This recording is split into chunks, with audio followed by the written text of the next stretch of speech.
facility, the brand new Brisbane International Cruise Terminal, for the formal opening and also to celebrate the restart of cruising. And can I say, what a magnificent day that Brisbane has turned on for us, huh? It is absolutely amazing. Ladies and gentlemen, my name is Brett Annabelle. I'm the Head of Entertainment for P&O Cruises Australia, and it's my absolute pleasure to welcome you here this morning. Thank you, Premier, Deputy Premier, Minister Hinchliffe, and the Lord Mayor of Brisbane for joining us here today. Before we go any further, I would like to introduce Shannon Rusker, who will deliver a welcome to country. And I'd like to note this, it's a very special day today because this is National Reconciliation Week. So please, ladies and gentlemen, would you please welcome Shannon Rusker to the microphone.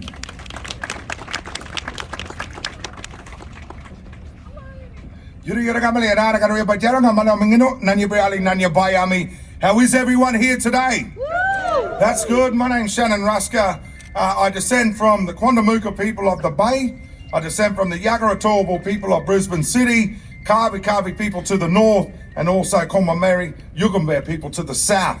And it gives me great honour to be here to deliver a welcome to country. Something our mob's been doing since the beginning of time. And actually, my grandmother was one of the last people that lived in this particular area, just across the river. Her name was Sarah Denaba Morton. And she married into the Quandamooka people, hence my bloodline there. And Sarah Morton actually was from Brisbane Central CBD area and Breakfast Creek. And if you know the Breakfast Creek Hotel, where they have a good steak and a beer there, if you don't know, jump in a cab and go up there. But breakfast, not trying to promote it, I'm just saying. We've got plenty of places, but Breakfast Creek Hotel is one of the oldest. And it was that family that bought her out and gave her a block of land at Alanora Park, just behind me there, over the river.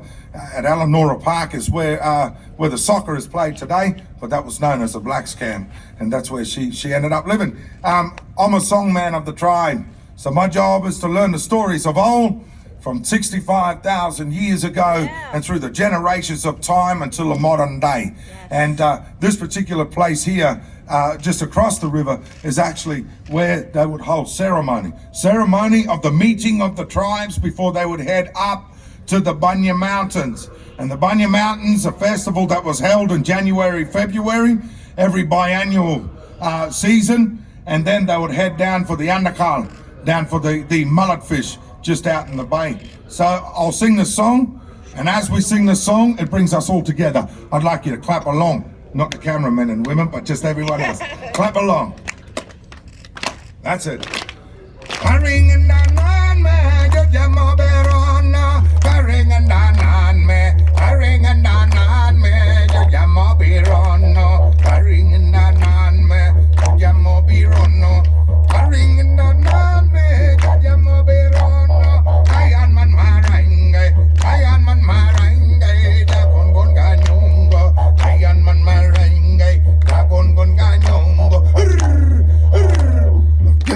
Thank you. It's one of the welcoming songs from around here. Yes, you can clap if you like.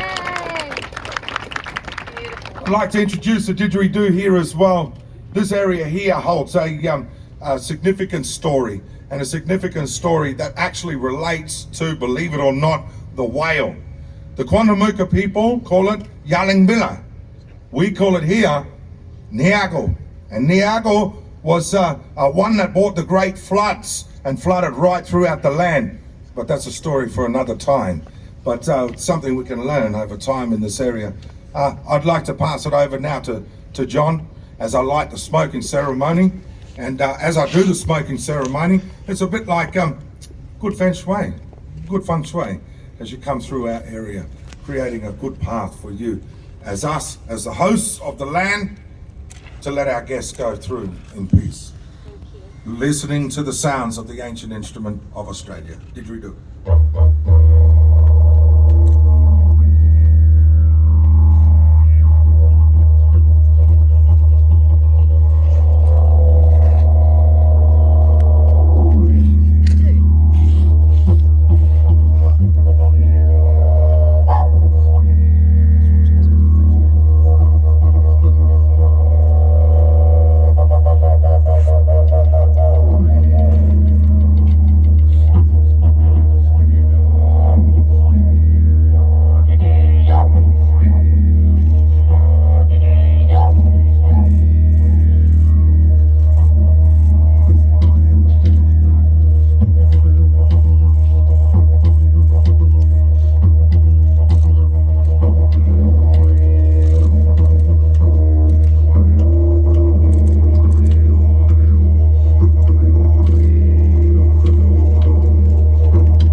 having us as the Aboriginal people of the area, the people that have lived here for over 65,000 years, this place we call home. And this week is called Reconciliation Week, a week that we reflect on the things that have happened in the past, but also a week that we can sit down around a table and start to map out our journey together in the future of our great land, Australia. Thank you. Some sounds of didgeridoo. Yora.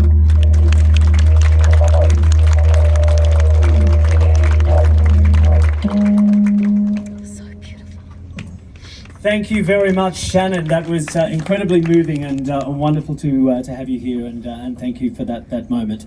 Well, ladies and gentlemen, it's my pleasure now to introduce someone who I know is incredibly proud to be sitting here today, incredibly proud to be able to turn around and see this beautiful ship, the Pacific Explorer, behind us. It's been a long time coming. It gives me great pleasure now to welcome to the microphone the President of Carnival Australia and P&O Cruises Australia, Marguerite Fitzgerald.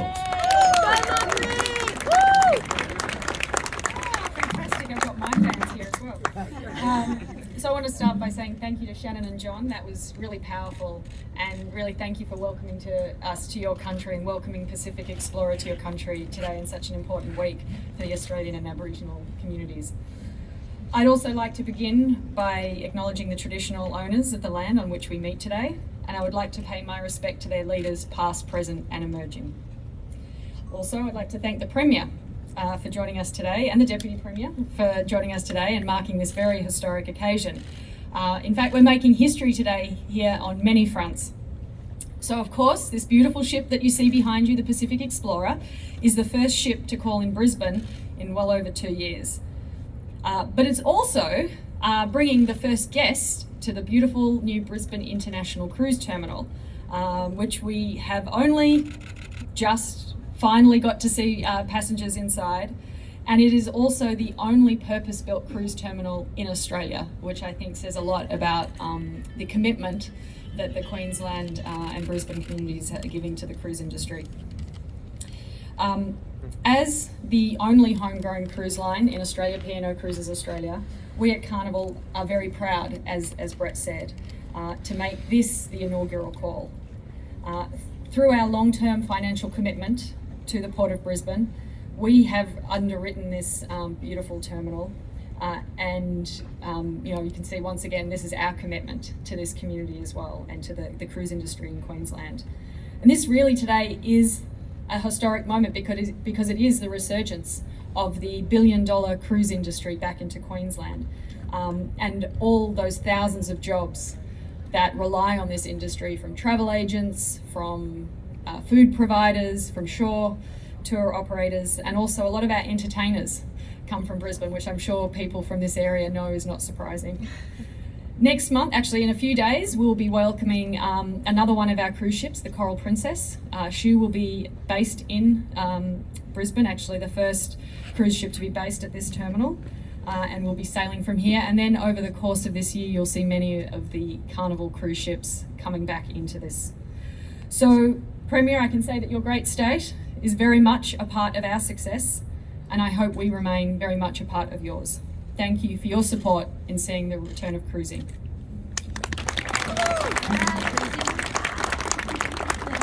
Thank you, Marguerite. It was an amazing moment sailing in this morning, and many of our guests on board, you'll see them because they're wearing white t-shirts saying "Love you, Queensland."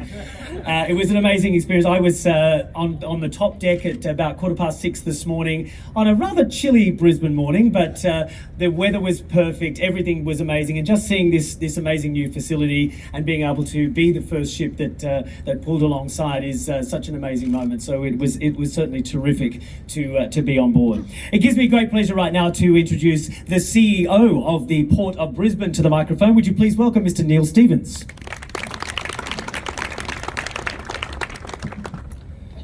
Thank you very much, and good morning everybody, and welcome to the Brisbane International Cruise Terminal, which I think you'd have to agree looks quite good attached to the side of a beautiful cruise ship. Can I also thank Shannon for that wonderful welcome to country, and as we celebrate National Reconciliation Week, acknowledge the traditional owners of the lands on which we meet, and indeed the waters on which the Port of Brisbane operates, and pay my respects to their elders, past, present, and emerging, and indeed welcome any First Nations people here today. Can I also welcome back again the Premier of Queensland, Anastasia, Deputy Premier Stephen Miles, and the Lord Mayor of Brisbane, Adrian Schroeder. Even though Marguerite has stolen most of my best lines, a very good welcome to Marguerite and to all of you here as well, particularly those people wearing white shirts. Good to see cruising back in Queensland. So this is a good day. It started a pretty good day at about 5 a.m. this morning for my team, and has just got better when we saw the ship pull up. It's been a while in the making, to be honest, but I'm really proud to stand here today and look at that beautiful ship sitting beside what is a beautiful terminal building. As Marguerite says, it's specifically built for this purpose. We started this journey more than 5 years ago. A huge amount of planning, design, construction, and we pulled all that together just in time for the worst part of COVID to hit the cruise industry. But we didn't do all of that by ourselves, and I need to thank a few people along the way. This facility is a prime example of what happens when stakeholders really get it right. So to the state government and indeed Brisbane City Council, who played key parts in enabling this facility to happen today. Also to bodies such as Australian Border Force, Home Affairs Department, and indeed all the commercial partners who, many of whom are here today. Arup, Hindmarsh, Brady Marine, CPM, the list is long, and we will take the opportunity to thank all of those people when we can. A special thanks has to go to Carnival. As Marguerite said, they were part of the design of this building. They've advocated for a long time for a dedicated deep water cruise terminal here in Brisbane, and it is terrific to stand here today saying we've got there. They underpin that with a long-term agreement to use the facility. So I'd like a special thanks to Marguerite and her entire team who are here today, and indeed not here today. Thank you. We actually finished this building back in 2020, as I've said, just in time to put it into mothballs, which was, although frustrating, public safety always comes first, but it is a really proud moment to usher in a new era of cruising and indeed benefits to the entire Queensland economy here today. It is so good to be standing up here. We believe this building will become the epicentre of cruising on the eastern seaboard of Australia. It will bring economic benefits, not just to this area, but to the whole eastern seaboard. It's also one of the biggest projects, investment-wise, that the Port of Brisbane has done.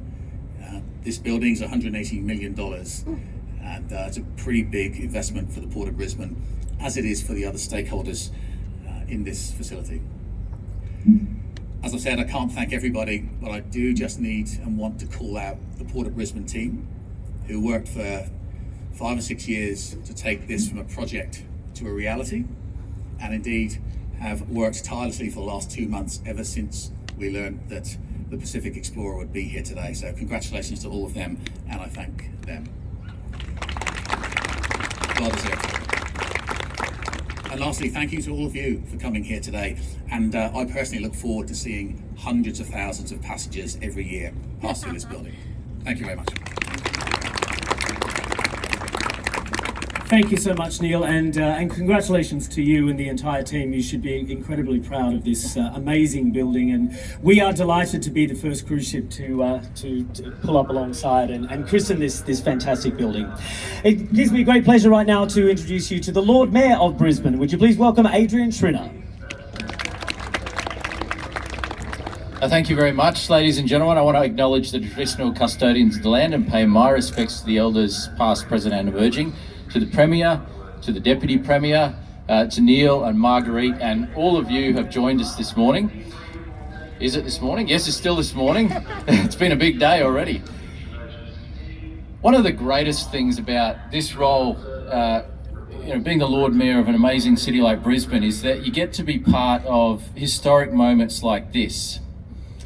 It seemed like yesterday that I was actually standing right here with the Premier turning the first sod of this project when there was nothing here but dirt. And I couldn't picture at that time what it would become, but I knew it was the start of something big and important for our city and for our state. And it also reminds me of another day when I was also standing just over there with the Premier to open the new runway, the second runway at the Brisbane Airport. And once again, a day that would be really important in the city's history and in the state's history. And today is another one of those days, seeing the very first passenger cruise ship dock here is the start of something truly big for our city. Prior to COVID, the cruise industry was one of the fastest growing segments of our economy, and particularly the fastest growing tourism component of our economy in Brisbane and in Queensland, and indeed across Australia. It was already at that time generating billions of dollars of economic activity and creating thousands of jobs. It was the foresight back in 2015 of the Port of Brisbane to put this forward, just like the foresight of the Airport Corporation to invest in a new airport, that has led us to this point. But I just wanted to point out that if it wasn't for that foresight and the timing of it, we could have missed this opportunity. Because I can tell you now, if the Port of Brisbane was looking at the future during COVID, they probably wouldn't have had the confidence to invest in this facility. And same with the airport, they wouldn't have had the confidence to invest in something that expensive. But they did, and it's happened, and it's here, and this is a permanent asset for our city that will generate so much economic activity and so many jobs and be great for Brisbane. And this facility will also be the welcoming point for thousands of people coming here to experience the 2032 Olympic and Paralympic Games. And so I couldn't be more excited. I did get to have a sneak preview of this facility by chance one day. I was joining a group called the Ocean Crusaders on the river for a bit of a cleanup. They get out there on the Brisbane River, they've got these little boats and they dock alongside the river and they pick up rubbish that's collected in the mangroves and on the riverbanks. And we were passing this location, and we decided to stop in for a sneak preview. And we actually got the tour at that point in time, and I was blown away to see the facility. That was last year. But a little bit of trivia for you. There have been 2 other ships that have docked here, not passenger ships. One was a US Navy ship visiting Brisbane, and the other was an Australian Navy ship, HMAS Adelaide, who was docked here, leaving to provide essential aid and support to the people of Tonga after they went through their challenges recently. And so this is now the 3rd ship, but the very first passenger ship. And this terminal is an exciting day for Brisbane and one that I'm so honoured to be part of. So thank you to everyone that has been involved in making this a possibility. This is a true asset for Brisbane and a true asset for Queensland. Thank you. Thank you, Lord Mayor. Now, I think I was actually asked to MC today's event because I'm a proud Queenslander, Brisbane born, and I will definitely be barracking for Queensland in the State of Origin coming up, as many of you will. Oh, there's mixed emotions here. I know someone else who will be definitely barracking for Queensland, and I'd like to introduce you to her right now. To officially open this amazing facility, the Brisbane International Cruise Terminal, please would you put your hands together for the Premier of Queensland, the Honourable Anastasia Palazczuk. Well, good morning, everybody. Good morning. Can I start by acknowledging the traditional owners of the land on which we gather and pay my respects to elders past, present and emerging, and a big thank you to Shannon for the wonderful warm welcome to country this morning. Wasn't it amazing? Just absolutely beautiful. Can I acknowledge my Deputy, the Honourable Stephen Miles, the Lord Mayor, Adrian Schrinner, Neil Stevens, the CEO of the Port of Brisbane, and of course to Marguerite Fitzgerald, CEO of Carnival Cruises. Can I acknowledge all of our distinguished guests that are here today? But I think today I want to acknowledge all of the people who've been on the first cruise back into Brisbane. Well, today is a great day. Welcome to Brisbane, our Olympic city for 2032, and to Queensland, our Olympic state. And can I say, right up the front, cruising is back. And I know that's going to give a lot of hope to many people right across the country when we went through a pandemic of the likes which we'd never seen in our lives. And I can tell you that 2 years ago, when everything was happening around the world and things were closing down around Australia, you know, I think everyone was a bit, what's going to happen? Everyone was a bit sort of, where are we going to go? But we got the vaccine was discovered, and then we got people vaccinated, and now, of course, it's great to see people back out there enjoying what they love. And this is $1 billion industry. It means so much, like Adrian said, to the jobs of people who work in that industry. But it's not just the jobs as well, it's all the produce that comes in to the ships as well. So there's a whole chain of food supply that's also needs to be recognised as well. But I can remember many years ago, and this was when we first came to office, that the Port of Brisbane came to us and said, through our market-led proposals, we've got an idea. If we can utilise the land out here, we can actually build an international cruise ship terminal that can, of course, hold those extra big boats as well that can come in, and no longer do you have to go all the way up the mouth of the Brisbane River. And we sat down and we thought, this is a great idea and this is something we want to promote. So today you see this wonderful terminal here, right here at the mouth of the Brisbane River. Like Adrian said, so close to our airport, of course our expanded double runway as well. And this is setting Queensland up for the future. So if you're from some of those southern states, we love you, and if you want to come and live here, we're more than happy to have you here as well. It is the best state in the country, the best state in the country. So look, to Carnival, thank you very much for everything that you've been doing. We know that the industry is just going from strength to strength. It is honestly a standout pillar of our economy, and the fact that cruising is back and people can get out there and enjoy what they love, meeting new friends, establishing friendships that they'll keep for a lifetime, and you get to see so many beautiful parts of our country. Today is a day to be celebrated. So thank you everyone for coming, and I now declare the Brisbane International Cruise Terminal officially open.